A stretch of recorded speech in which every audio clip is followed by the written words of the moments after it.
वास्तविकता यह है, चिताभस्म हम सब की बुद्धि को पवित्र कर देती है अगर उसके विषय में विचार करें तो विवेक पैदा होता है।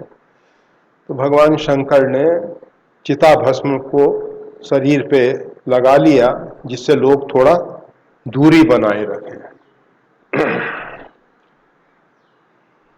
तो यम अर्थात मृत्यु के देवता, जिनको सदा वैराग्य बना रहे, मृत्यु के देवता हैं, सबकी मृत्यु, तो इनका वैराग्य जो है सुदृढ़ रहता है। और वैराग्य के बाद अगर एक अगला कदम और उठा दिया जाए, गुरु, गुरु बिन होय कि ज्ञान, ज्ञान की होई वैराग्य बिनु। अगर किसी के अंदर वैराग्य परिपक्व है और ऐसी स्थिति में उसको गुरु मिल जाए तो उसको ज्ञान हो जाता है, उसको ज्ञान हो जाता है। परंतु अगर वैराग्य नहीं है, मूर्ख हृदय न चेत, जो गुरु मिलई बिरंचि सम। मूर्ख का हृदय जो है समझ से परिपूर्ण नहीं हो सकता। अगर उसको ब्रह्मा के सदृश गुरु मिल जाए तब भी। ब्रह्मा अर्थात चारों वेद जिनके मुख से निश्चित हुए हैं, ऐसे जो ब्रह्मा हैं वो भी अगर चाहें मूर्ख को समझाने की कोशिश करें, मूर्ख हृदय न चेत, तो भी वो नहीं समझता है, वो नहीं समझता है।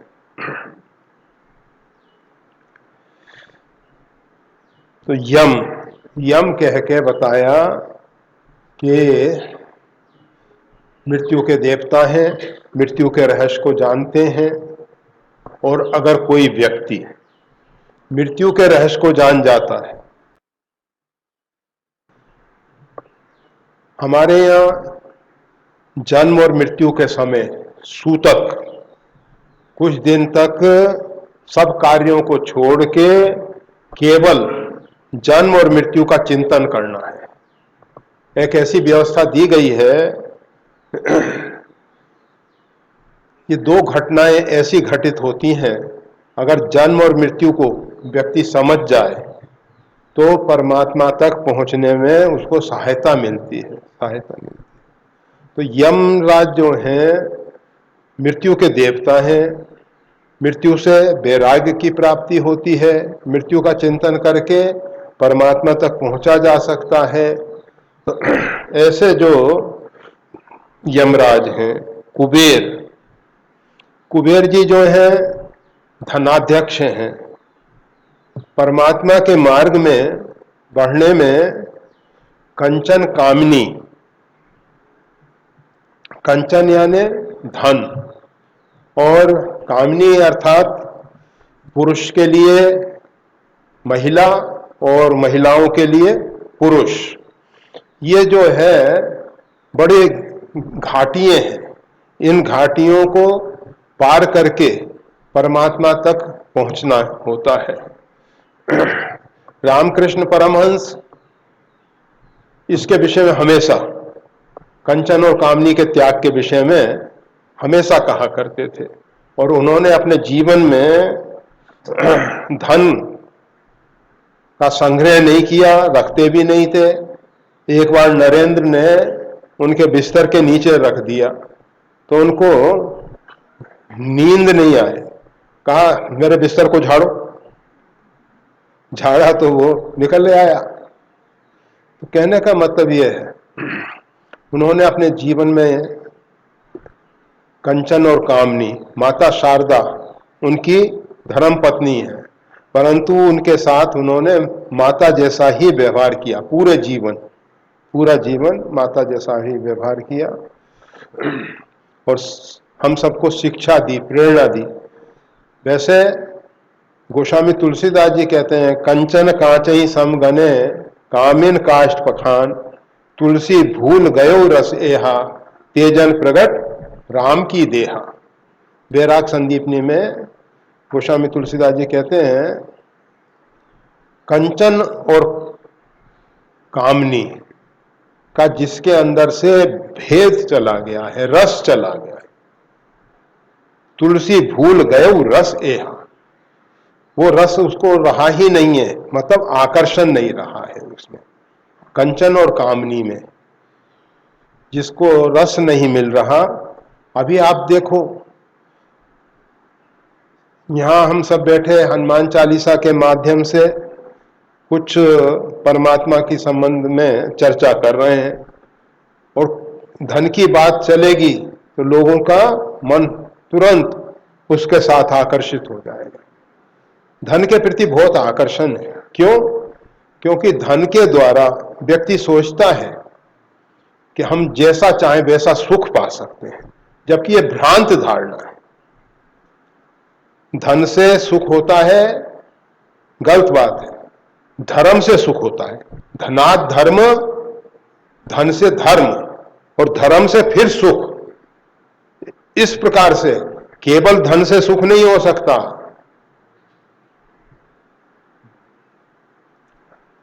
तो कुबेर जी जो हैं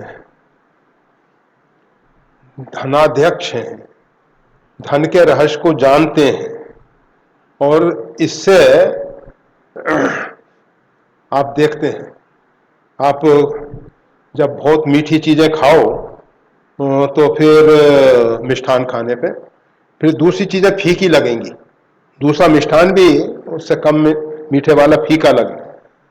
तो इसी प्रकार से धन की बाहुल्यता होने पर, वैसे हर एक व्यक्ति को वैराग्य नहीं हो जाता, हर एक व्यक्ति को संतोष नहीं आ जाता, क्योंकि एक ऐसी तृष्णा है, ये 99 का चक्कर कहा जाता है। मतलब किस प्रकार से और बढ़े और बढ़े, और इसकी सबसे बड़ी परेशानी तो ये है, अगर किसी के पास 100 रुपए है तो उसको 100 की प्यास है, किसी के पास 1000 है तो 1000 की प्यास है, लाख है तो लाख की प्यास है, करोड़ है तो करोड़ की प्यास।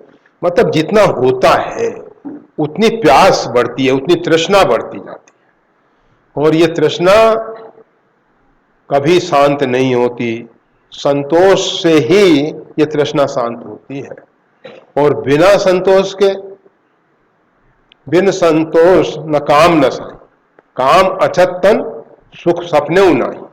और जब तक हमारे मन में कामनाएं हैं तब तक स्वप्न में भी सुख नहीं है। क्यों?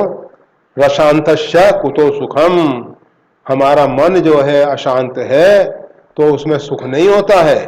मन जब शांत होता है तो सुख होता है। और ये जो कामनाएं हैं धन इत्यादि की, तो भगवान ने कुबेर जी पे कृपा की है और उनको धनाध्यक्ष बना दिया है, तो धन से संतोष होना चाहिए उनको। और जितने भी ये 10 दिक्पाल हैं उसमें कुबेर जी भी आ जाते हैं, परंतु यम भी आते हैं, फिर भी इनको अलग से कह के फिर कहा गया कि जितने भी दिक्पाल हैं, अर्थात इनके अतिरिक्त 8 दिक्पाल और हैं। कभी को भी कह सके कहा थे, ये सब जो हैं हनुमान जी का सुयश गान करते हैं, हनुमान जी की महिमा का गान करते हैं, परंतु ये भी हनुमान जी की महिमा को पूर्ण रूप में नहीं कह पाते हैं। कभी को भी कह सके कहा थे, तो साधारण कवि और विद्वान, को भी है ना विद्वान, कह सके कहा थे, तो वो हनुमान जी के विषय में ये बेचारे कहां से कह सकेंगे। अर्थात जब इतने बड़े बड़े महारथी जो हैं वो कहने में चूक जाते हैं, वो भी पूर्ण रूपेण हनुमान जी का सुयश नहीं कह पाते हैं, तो अन्य कवि इत्यादि कौन हनुमान जी के विषय में कह सकता है। ये हनुमान जी महाराज के विषय में गोस्वामी तुलसीदास जी ने अपना मत के भाई, मैं वैसे तो वो अपने आप को कहते हैं कभी ना हूं ना चतुर कहावूं, मैं कभी नहीं हूं ना मैं चतुर हूं, फिर भी उनके द्वारा काव्य की रचना हुई है, और रचना में उनके अंदर एक ही भावना बनी रहती है, जेहि पर कृपा करहि जन जानी, कवि उर अजीर्ण चावई बानी। भगवान जिसको कवि जान के कृपा करते हैं, तब क्या करते हैं, कवि के हृदय में सरस्वती को नचा देते हैं। शारद दार नार समस्वामी, शारदा जो है, सरस्वती जो है, वो कठपुतली की तरह है और दारू नारी मतलब कठपुतली। दार यानी लकड़ी, जगन्नाथ जी का विग्रह दारू विग्रह कहलाता है। दारू का अर्थ शराब नहीं होता होगा, हम नहीं कह रहे कि नहीं होता, परंतु जहां उपयुक्त हो वहां वो ही अर्थ लेना चाहिए। शब्दा नाम अनेक अर्थ, शब्द के अनेक अर्थ होते हैं, परंतु जहां उपयुक्त जैसा हो वैसा उस समय ले लेना चाहिए। तो दारू नारी मतलब कठपुतली, शारदा जी हैं कठपुतली के सदृश, भगवान सूत्रधार हैं, जय पर कृपा कर ही जन जानी, जिसके ऊपर कृपा करते हैं अपना भक्त समझकर उसके हृदय में सरस्वती को नचा देते हैं। और सरस्वती जो है मानस ते मुख पंकज आई, फिर वो सरस्वती हृदय से मुख में आके यह बेखरी वाणी के रूप में बोलती है। तो कवि को भी कह सके कहाँ थे आपके सुयश के विषय में और कौन कह सकता है। भगवान ने स्वयं अपने श्रीमुख से जो कहा है पहले उसका वर्णन किया गया, फिर बाद में इन सब महारथियों के नाम लेकर बताया गया कि ये भी आपका सुयश का गान करते हैं, परंतु पार कोई नहीं पाता है। फिर ऐसी स्थिति में साधारण कवि और विद्वान आपके सुयश को किस प्रकार से बखान कर सकते हैं। हनुमान जी की अब एक विशेष कृपा का वर्णन किया जा रहा है। रामचरितमानस में भरत जी का चरित्र के विषय में एक बात कही गई है। भरत चरित्र कर्णेम तुलसी जय सादर सुनई, सिया राम पद प्रेम अबस होई भवरस वृद्धि। भगवान श्री भरत जी का जो चरित्र है, ये चारों जो हैं भगवत स्वरूप हैं। तो भरत जी का जो सुयश है, चरित्र है, अगर कोई व्यक्ति सादर सुने, आदर पूर्वक सुनेंगे, सिया राम पद प्रेम अवस होई भवरस वृत्ति, दो कार्य होंगे। अवस होई भवरस वृत्ति, संसार से वैराग्य विरति हो जाएगी। देखो वैराग में तो जबरदस्ती छोड़ा गया है, और रमा विलास राम अनुरागी तजत बमन जिम जन बड़ भाग। ये जो संसार के रस हैं, इनको जो राम अनुरागी हैं, भगवान श्री राम के प्रेमी हैं, वो बमन की तरह त्याग देते हैं। अर्थात कोई व्यक्ति बमन कर देता है तो उसकी तरफ फिर देखने की इच्छा नहीं होती, और दूसरे व्यक्तियों को भी बमन को देख के बमन की इच्छा हो जाती है। अर्थात भक्तों के सानिध्य से दूसरों के अंदर भी वैराग्य हो जाता है, केवल उनका, ऐसे भक्तों का जो राम जी के विलास को बमन की तरह त्याग कर दिए हैं। विरति और वैराग्य, इन दोनों शब्दों में थोड़ा अंतर है। विरति का अर्थ है रस की अनुभूति न होना, उसमें जो विषय है उनमें रस की अनुभूति न होना, और वैराग्य जबरदस्ती का भी हो सकता है। वैसे अगर परमात्मा के चरणों में अनुराग है तो जो वैराग्य सहज घटित होगा, और जो सहज वैराग्य होता है उससे राम जी के चरणों में अनुराग की पूरी पूरी संभावना है। तो भरत चरित्र से ये लाभ मिल जाता है, संसार से वैराग्य और राम जी के चरणों में अनुराग। फिर भी देखा जाता है भरत चरित्र को लोग इतना नहीं महत्व देते जितना हनुमत चरित्र को महत्व देते हैं। हनुमान चालीसा ज्यादा पढ़ा जाता है भरत चरित्र की अपेक्षा। भरत चरित्र पढ़ने वाले हनुमान जी के जो चरित्र को पढ़ने वाले हैं उनमें देखा जाए तो परसेंटेज में बहुत कम आएंगे, बहुत ही कम आएंगे। और ये हनुमान जी के साथ ऐसी कौन सी बात है जिसके कारण हनुमान जी के प्रति लोगों का आकर्षण इतना ज्यादा है और भरत चरित के प्रति आकर्षण नहीं है?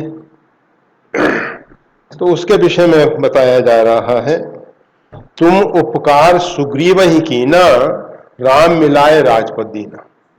आपने सुग्रीव के ऊपर बड़ा उपकार किया, बड़ा उपकार किया, राम मिलाए राजपद दीना, उसको भगवान श्री राम से मिला दिया और राजपद दिला दिया। हम सब संसार में रहते हुए चाहते हैं कि भगवान के चरणों में अनुराग भी हो और संसार का सुख संपदा वैभव इत्यादि भी हमको प्राप्त हो जाए।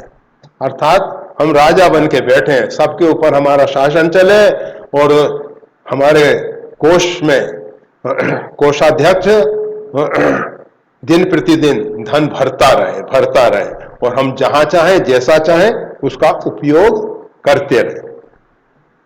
राजा बनने का मतलब यही है ना। भगवान श्री राम, राजा राम की हम बात नहीं करते, परंतु जो अन्य राजा हैं, जो धन वैभव ऐश्वर्य से केवल विलासी हुए, विलासिता में फंस गए, उनकी हम बात कर रहे हैं। तो साधारण लोग जो हैं, अधिकांश सब यही चाहते हैं कि हमको बस राजपद मिल जाए। आप देखते नहीं, कोई पहले चाहेगा नगर पालिका के चुनाव में पार्षद बन जाए, फिर उसका चेयरमैन बन जाए, अध्यक्ष बन जाए, फिर एमएलए, एमपी और मतलब मंत्रिमंडल में आए, प्रधानमंत्री तक बनने की सबके अंदर बड़ी लालसा रहती है। क्योंकि आजकल राजा का रूप इस प्रकार से है। पहले राजा होते थे तो लोगों के मन में राजा बनने की अभिलाषा रहती थी। तो हनुमान जी महाराज बड़े दयालु हैं, व्यक्ति को भगवान श्री राम से मिला देते हैं और राम से मिलने के बाद होना तो ये चाहिए, जैसे सुग्रीव जब पहले भगवान से मिले तो उन्होंने कहा, प्रभु अब प्रभु कृपा करो ये भांति, सब तज भजन करो दिन राति। अब तो भगवान बस ऐसी कृपा कर दो कि आपका भजन करें। तो वैराग्य हो जाता है राम जी से मिलने पर। परंतु राम जी की माया ऐसी है कि वो जो ज्ञानी इनकर चित अपहरण, जो बड़े बड़े ज्ञानी महापुरुषों का चित अपहरण कर लेती है, बरियाई विमोह मस कर और जबरदस्ती उसको मोह में, विमोह मतलब विशेष मोह में फंसा देती है। ये भगवान की ऐसी जो प्रबल माया है, इसके चक्कर में आ जाता है। परंतु हनुमान जी महाराज बड़े दयालु हैं। सुग्रीव को जिस प्रकार से भोगों ने आकर्षित कर लिया, लंबे समय के बाद भोजन मिला तो व्यक्ति खाने में इतना मस्त हो गया कि उसको अन्य कार्य कुछ ख्याल ही नहीं रहे। इसी प्रकार से लंबे समय के बाद सुग्रीव को राज वैभव ऐश्वर्य प्राप्त हुआ तो वो उसमें डूब गया, उसमें ही डूब गया। हनुमान जी ने जाके सावधान किया, सुग्रीव को सावधान किया, तुम ये मत भूलो जिस बाण से बाली मारा गया है वो बाण भगवान के तरकस में है। मैंने देखा था कि जब मैंने बाली के हृदय से वो बाण निकाला तो वो पाताल में गया, स्नान किया और फिर भगवान के तरकस में आ गया। भगवान के बाण ऐसे ही हैं कि कार्य करने के बाद अपने आप को स्वच्छ पवित्र करके, क्योंकि दुष्टों का वध करते हैं और दुष्टों का जब वध कर देते हैं तो वो अपवित्र होता है, तो फिर वो पाताल में जाके, मतलब भूमि में जहां जल है, पाताल का मतलब ऐसा, वहां तक जाते हैं और उस पानी में स्नान करके फिर भगवान के तरकस में आ जाते हैं। तो हनुमान जी महाराज ने समझाया कि देखो मैंने देखा भगवान का बाण उनके तरकस में पहुंच गया है, मतलब ये मत भूलो कि भगवान का वो बाण एक बार ही काम में लिया गया, अब दूसरी बार काम में नहीं लिया, तुम्हारे लिए भी उसका प्रयोग हो सकता है। होता क्या है, भयबिन होए न प्रिय, दुष्टों के लिए भगवान के प्रति प्रेम करना है, कराना है, तो उनको भय दिखाना पड़ता है। काटई पे कदरी फरई कोट जतन को सींच, बिने न मान खगे सुन, डाटई पे नव नीच। जो नीच प्रकृति के हैं,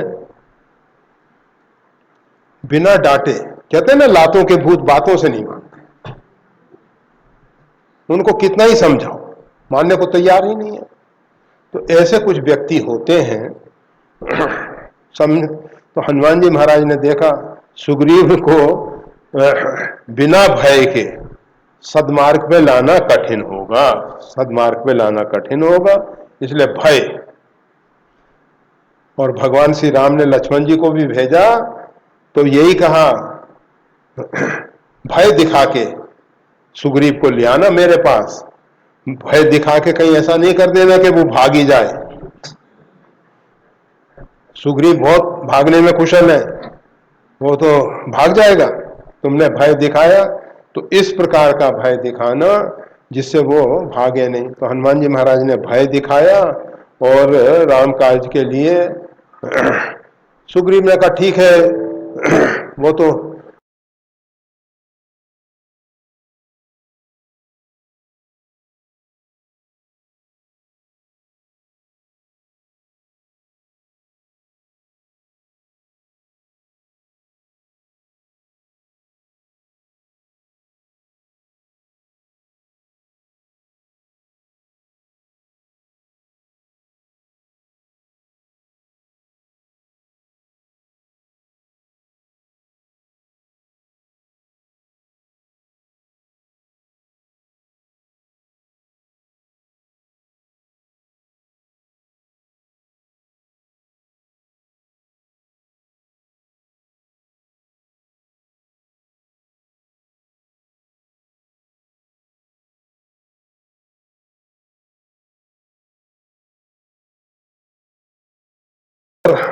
हमारे पास पीछे हनुमान जी, पास में हनुमान जी और एक आगे हनुमान जी, बहुत हनुमान जी, एक मोहल्ले में बहुत से हनुमान जी, कोई काले हैं, कोई बरद हस्त में है मनोकामना सिद्ध हनुमान, कोई वीरासन से बैठे हुए हैं, बहुत। तो हनुमान जी की उपासना बहुत अधिक होती है, उसके पीछे कारण बताया जा रहा है। तुम उपकार सुग्रीव कीना, राम मिलाए राजपद दीना। अर्थात आप जो है साधक को, जिज्ञासु को, मुमुक्षु को भगवान श्री राम का साक्षात्कार करा देते हैं, उसको सांसारिक संपदाओं की प्राप्ति करा देते हैं, और वो गलत मार्ग पे जाता है तो उसकी रक्षा करते हैं। तुमरो मंत्र विभीषण माना, लंकेश्वर भय सब जग जाना। आपका मंत्र कोई 6 अक्षर का मंत्र, 8 अक्षर का मंत्र, 12 अक्षर का, 1 अक्षर का, 2 अक्षर का, ऐसा कोई मंत्र हनुमान जी ने नहीं दिया। मंत्र यानी मंत्र ना सलाह, मंत्र न ये लक्ष्मण मन भावा, राम वचन सुन अति दुख पावा। जो विभीषण ने सलाह दी थी भगवान श्री राम को, मंत्र न ये लक्ष्मण मन भावा, वो मंत्र न, वो सलाह लक्ष्मण जी को अच्छी नहीं लगी। तो मंत्र का अर्थ यहां जो है वही है, मंत्र तुमरो मंत्र विभीषण माना, लंकेश्वर भय सब जग जाना। कौन सी सलाह दी थी, कौन सा मंत्र दिया था? हनुमान जी ने बताया कि देखो तुम भजन साधन कर रहे हो, मैंने देख लिया है, तुम्हारा भवन और लंकेश्वर रावण का भवन बिल्कुल नजदीक नजदीक है। तुम्हारे यहाँ आरती पूजा होती होगी, तुम्हारे यहाँ भगवान की सेवा आराधना होती होगी, रावण को सब मालूम, परंतु तुम्हारे कार्य में कभी वो विघ्न नहीं डालता, उससे तुम संतुष्ट हो। परंतु स्वयं गलत मार्ग पे चलता है। दूसरा, दूसरे जो भक्त हैं उनको भक्ति करने नहीं देता है। जिस गांव नगर में सुन लेता है कि वेद ध्वनि हो रही है, यज्ञ अनुष्ठान हो रहे हैं, जप तप लोग कर रहे हैं, भगवान का नाम स्मरण कर रहे हैं, भगवान की भक्ति कर रहे हैं, तो उस गांव में आग लगवा देता है, पूरा गांव के गांव को जला देता है। व्यक्ति को भक्ति मार्ग में भी केवल अपनी भक्ति से संतुष्ट नहीं होना चाहिए। आत्म कल्याण के लिए जो साधन करने वाले हैं, केवल अपने लिए नहीं करो, अपने साथ साथ और अन्य संबंधियों को, आपके साथ जुड़ने वालों को कोशिश करो कि वो भी भक्ति मार्ग में चलें। आप देखते हैं गोपिकाएं, एक गोपी उठती है और दूसरी गोपिका को उठाती है, उसके घर पे जाके उसको साथ लेती है। इस प्रकार से गोपिकाओं का एक समूह यमुना स्नान करता है और फिर माता कात्यायनी का व्रत उपवास करते हैं। वो सब बालिकाएं जो हैं, सब गोपिकाएं जो हैं, माता कात्यायनी सामूहिक उपासना। इसी प्रकार से दक्षिण भारत में माता मां अंडाल, गोदा देवी के नाम से भी उनको जानते हैं, वो ही तमिलनाडु की हैं। तो तमिलनाडु में बहुत अधिक भक्त हुए हैं, परंतु भगवान के विग्रह के रूप में भगवान को ज्यादा मानने वाले हुए। और जितने अधिक प्राचीन मंदिर तमिलनाडु में सुरक्षित हैं और दूसरे प्रांतों में नहीं रह पाए। उत्तर भारत के तो सभी मंदिर मठों को अधिकांश ध्वंस कर दिया गया। अब कितना संघर्ष करने के बाद श्री राम जन्मभूमि पे पुनः मंदिर स्थापित हो पा रहा है। मतलब कहने का यह है कि जो ध्वंस कर दिए गए उनको पुनः मंदिर के रूप में बनाना बड़ा कठिन हो गया। तो इधर उत्तर भारत में गुजरात वगैरह सब, उत्तर भारत का मतलब ऐसा नहीं सोचना कि केवल यूपी, उत्तर प्रदेश ही नहीं, उत्तर भारत कहते हैं हम, उत्तर प्रदेश नहीं कहते हैं।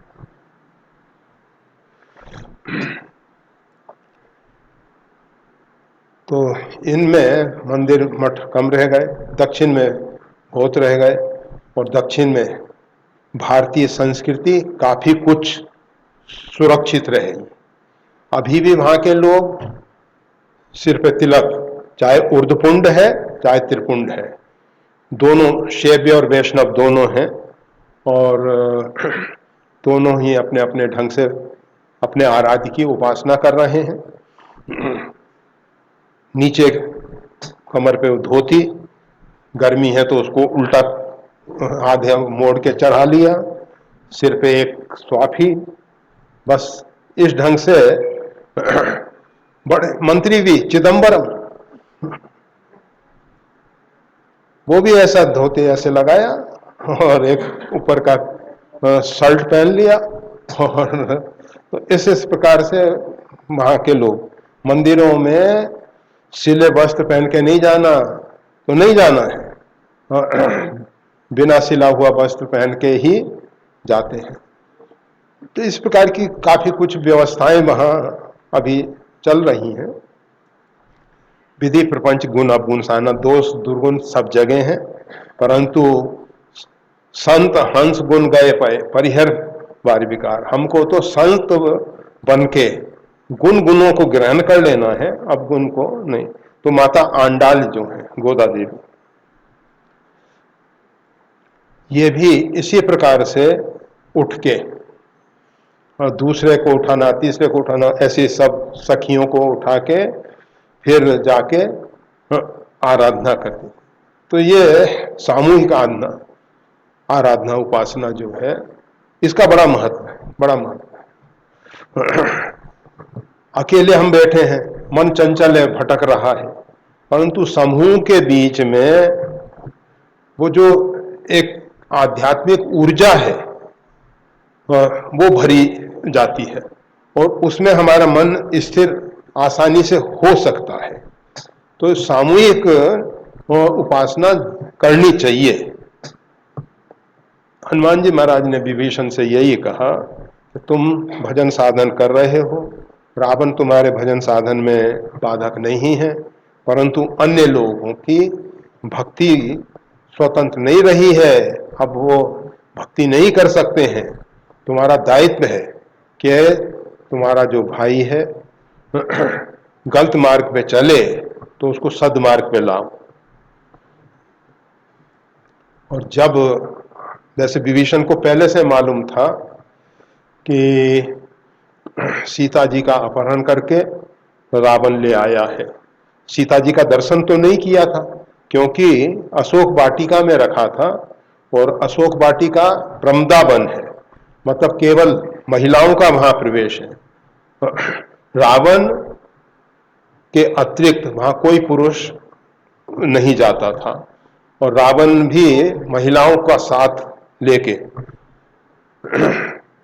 हनुमान जी महाराज ने देखा है बहु नारी किए बनावा, बहुत सी महिलाओं को सज धज के लेके पहुंचा है रावण।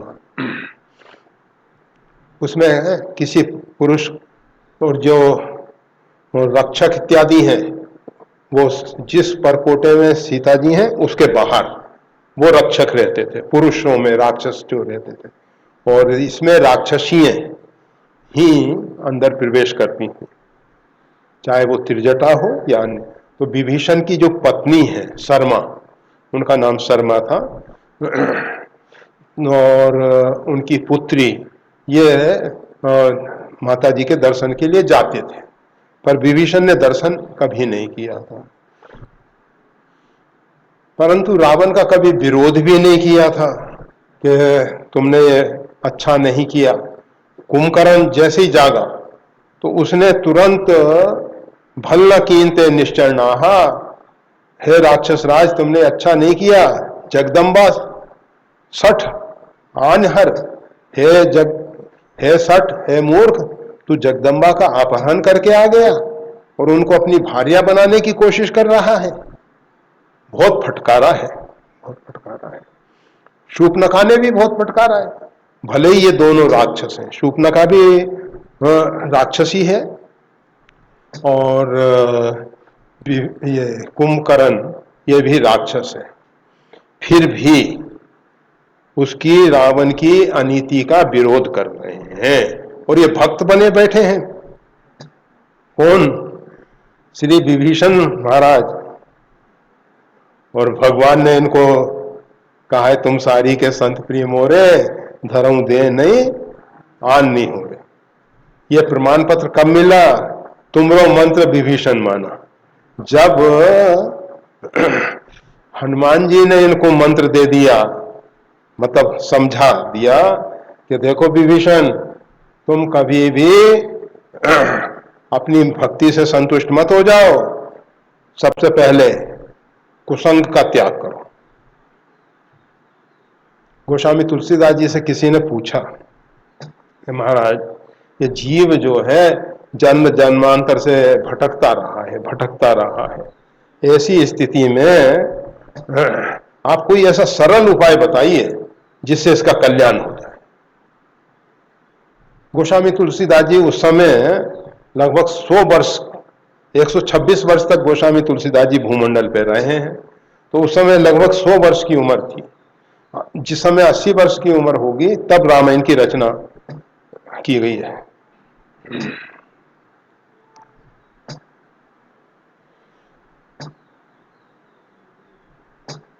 और रामायण की रचना पे थोड़ा सा ख्याल करना पड़ेगा। 1554 में गोस्वामी तुलसीदास जी का आविर्भाव हुआ है और संवत